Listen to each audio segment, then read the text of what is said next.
जनक किशोर जी के हे सखिया चुमावती है सुहावन लागे। जनक किशोर जी के सखिया चुमावती है सुहावन लागे। हे सुहावन लागे मंगल गावत फूल साय। हे सुहावन लागे मंगल गावत फूल साय। हे सुहावन लागे।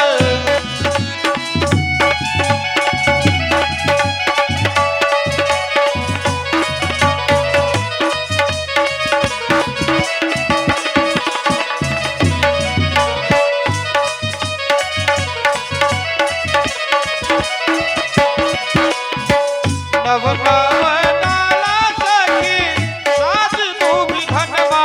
हे सुहावन लागे।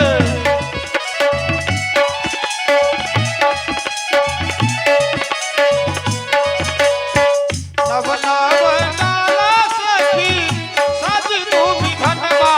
हे सुहावन लागे। हे सुहावन लागे सबिता की नैना चुराए। हे सुहावन लागे सबिता की नैना चुराए।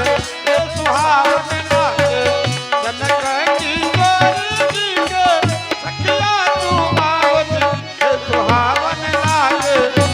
हे सुहावन लागे मंगल गावत